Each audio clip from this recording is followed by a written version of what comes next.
In fact, there's much to be said, rather, with respect to the fact that there is a significant funding gap in the development of infrastructure. Our infrastructure stock is very, very small relative to what our peers, other countries, developed nations have.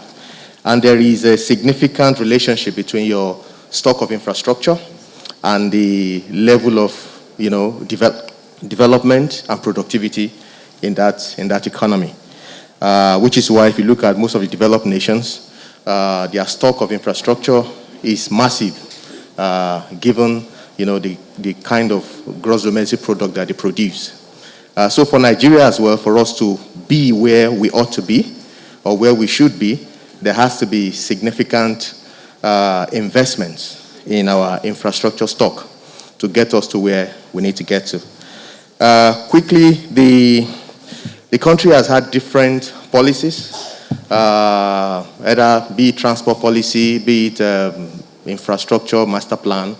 All of it points to the fact that there's a gap and there is need to fill that gap. But there are basic things that needs to be addressed.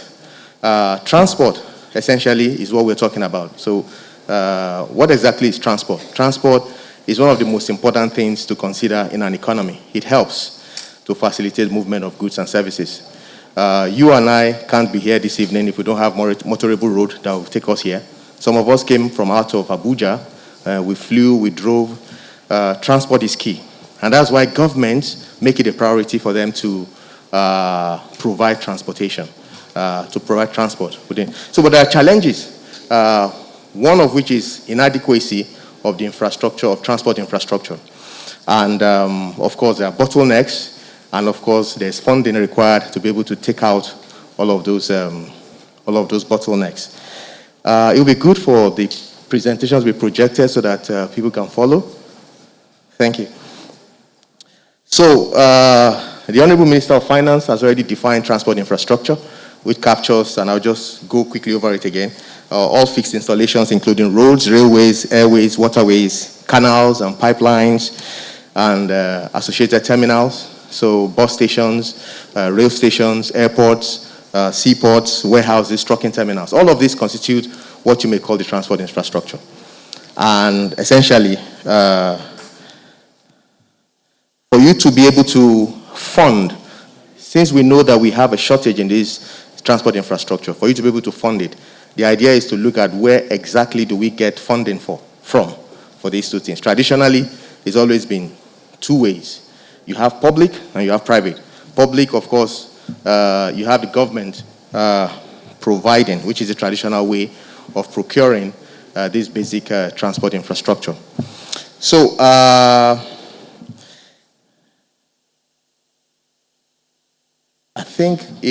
I'm not sure they are ready to project this presentation to make it easy for people to follow.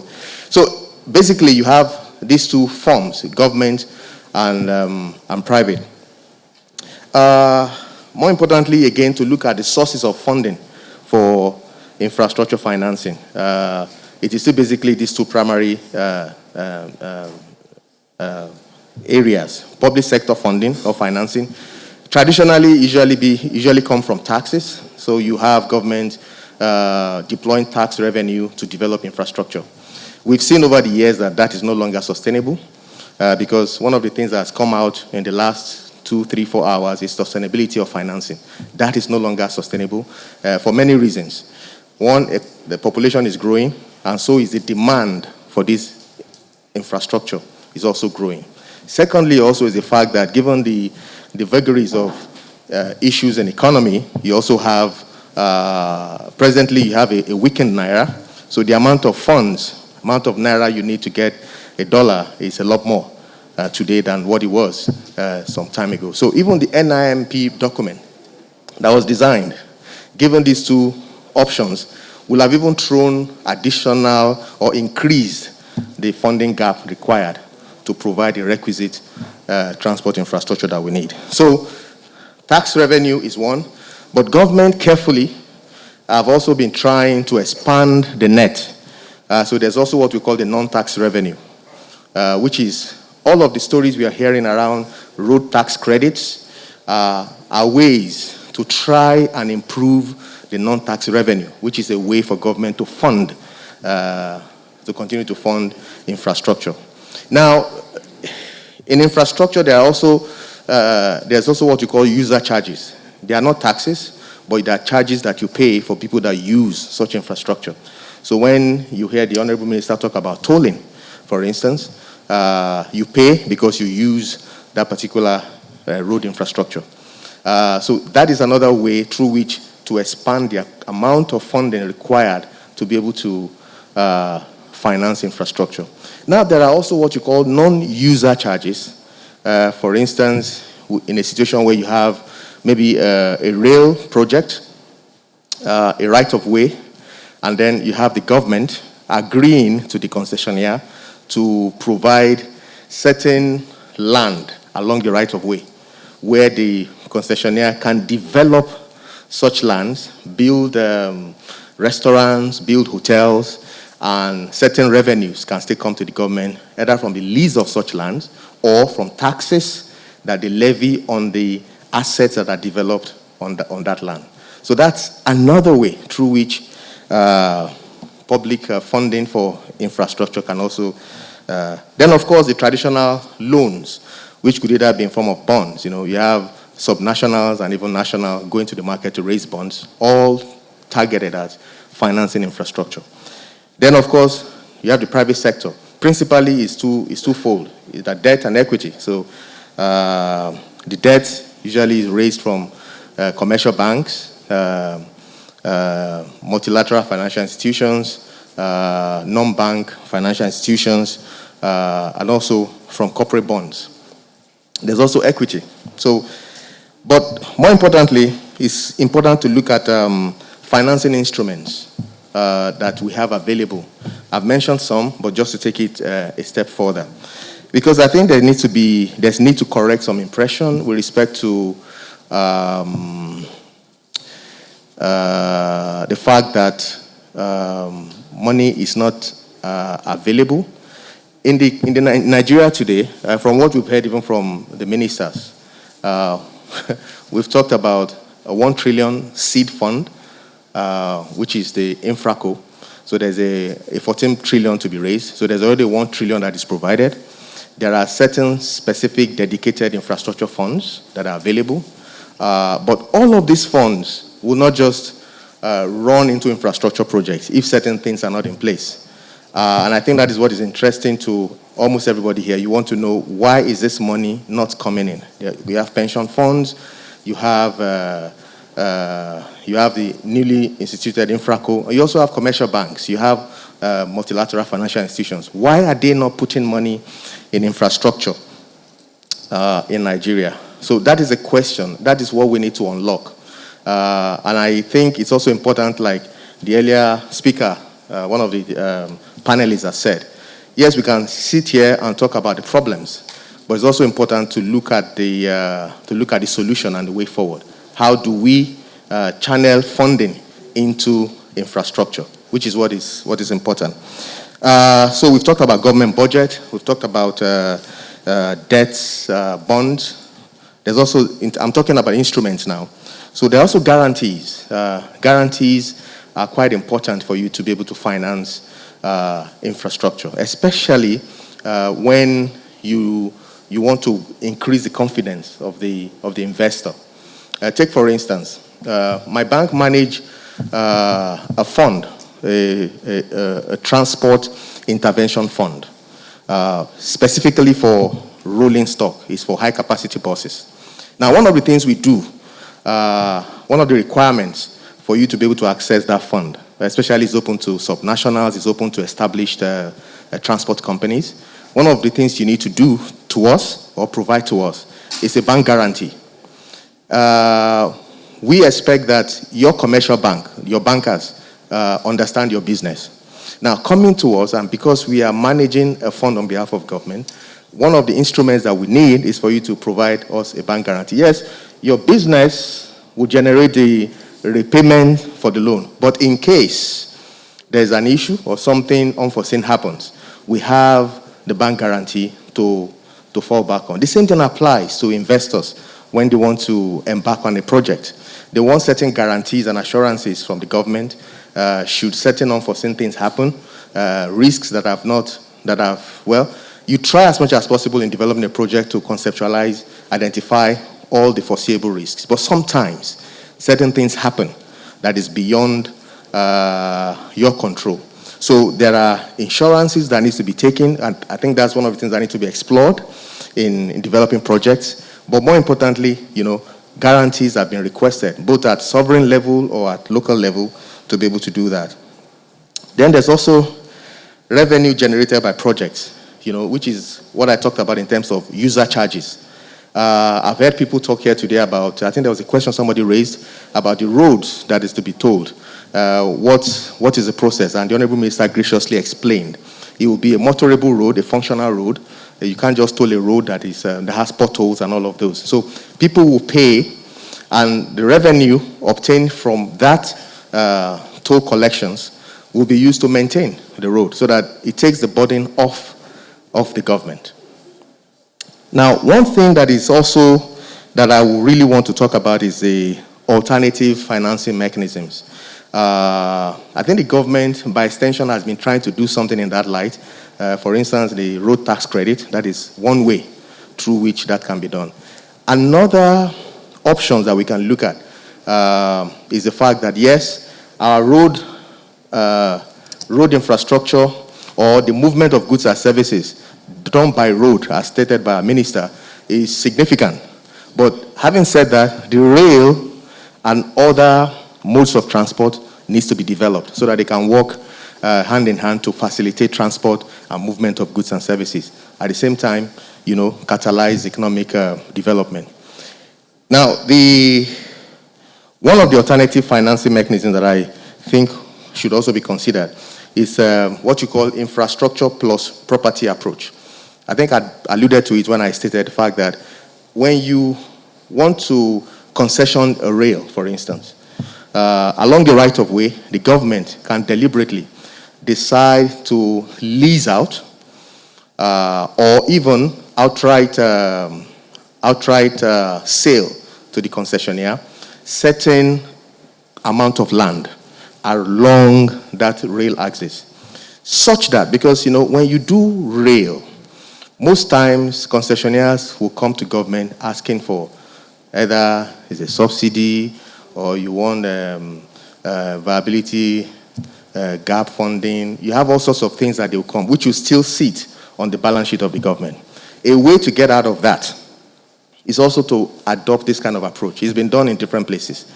So the government allows certain portion of the land for the concessionaire to develop some other kind of projects. It could be restaurants, it could be advertisements, so that you have certain revenues that also come from there to the developer. Now, that reduces or almost in some cases eliminates the probability of the concessionaire coming to the government to ask for certain subsidies, because these are additional income streams that will strengthen the ability of the concessionaire to recoup its investments in the project. The Hong Kong MTR Corporation is an example. They did something like that, and it's quite. Another thing is to look at the least present value of revenue mechanism, where when government calls for proposals, the concessionaire that comes with the least present value of recoverable revenue is the one that is given. And what this does essentially is that it makes the tenure of the project very flexible. Unlike the typical concession we see in Nigeria, it's 20 years, it's 30 years, and you have to wait 30 years for that concession to be done. This can be structured in a way that if you are able, after all of the studies have been done and the projected revenue is ascertained, if by chance the amount of revenue you get is higher than what is projected, it means you can recover your cost quicker. So the tenure of the concession becomes shortened, and vice versa. If it's taking longer for you to recover, then the concession can go. So these are things that can be explored. Then, of course, there's the non-box fare revenue. All of these are targeted towards rail because I see that a lot of efforts and it's been focused on road. So non-box revenue, what's the box revenue? Essentially, it's just around tickets for, and freight that you pay for moving goods. But there are other ancillary income that can be generated from the rail. So you could have things like Wi-Fi, hotel, restaurants, concierge services, and all of those can improve the revenue that is obtainable from the project. So that reduces the amount of funding that needs to go into the project because the project by itself will be able to generate these additional rates of. So by and large, in financing infrastructure projects, there are funding options come from different ways. There's a budget, which we've said is inadequate. Multilateral agencies can provide funding. Export credit agencies can provide funding relating to what their remit covers. Deposit money banks, they have limitations. We've heard extensively it's difficult to lend for longer tenors that doesn't match their own risk profile. They have liabilities, they have short-term funding. So they can't, it's difficult for them to give loans for longer tenors that does not match the risk profile that they have. Secondly, again, is to mention because issues are around commercial banks and the rates are high. I think my colleague, I think he's left now, mentioned earlier, you cannot give lower than what the risk-free rate is. That is one. Secondly is the fact that there are also costs. So all of this adds together to make it a bit more expensive. However, concessionary funding from government, which I think the federal government has tried to do through the CBN in some instances, also help to stimulate, investment in infrastructure. There's, of course, capital markets, which is another avenue through which investments can come in. Some of these concession projects, they can get listed, through which go public, and you and I can participate in those projects to bring in funds into them. Pension funds, we've got to find a well-defined policy on how to attract our pension funds into infrastructure projects. We sit on trillions of naira in pension funds, and we should find a well-articulated way, airtight way, that these funds can come into infrastructure development and still find its way back to the pension. One way to make this happen, because government alone cannot do it, is to collaborate with the private sector. So one way through that is concessioning, public-private partnership, where different people bear risks, their risk profile, they bear risks to the extent that their positions to take.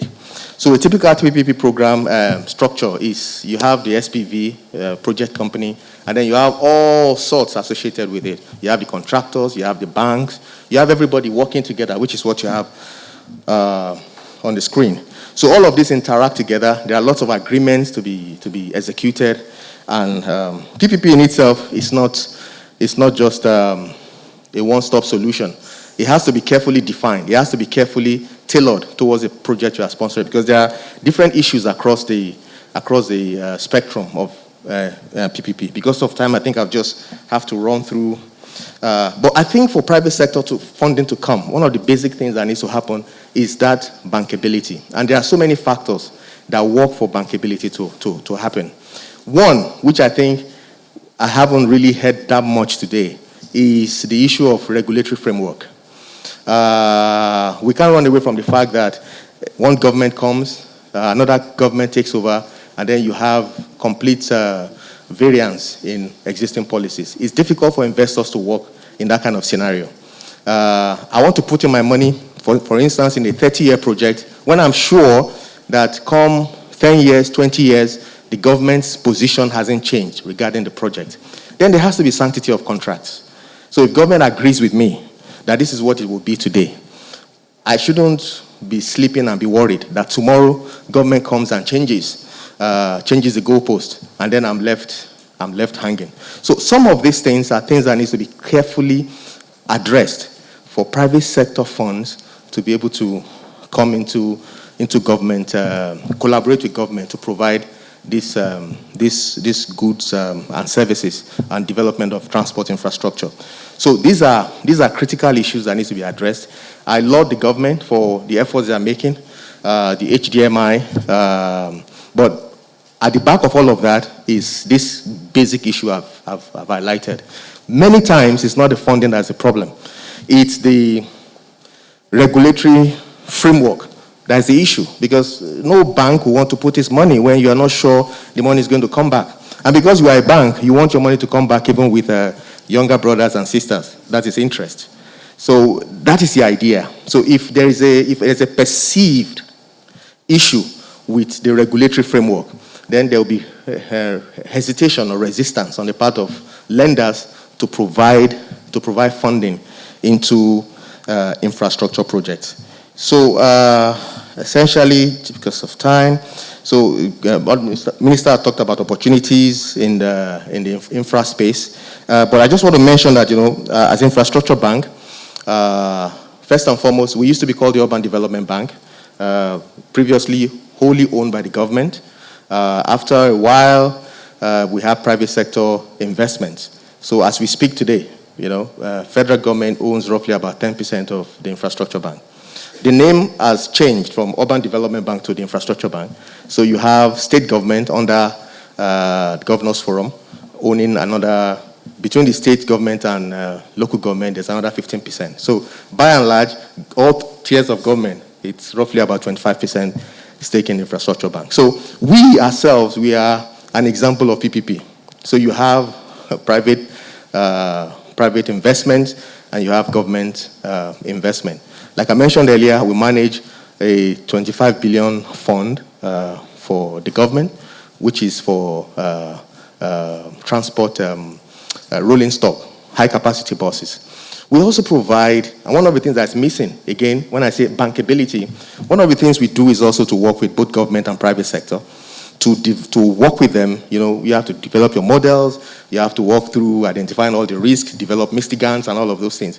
So they are critical, and they can be expensive because you need funding to do tests, to do studies, to be able to get to a point where you can develop a financial model and you can test the bankability of the project.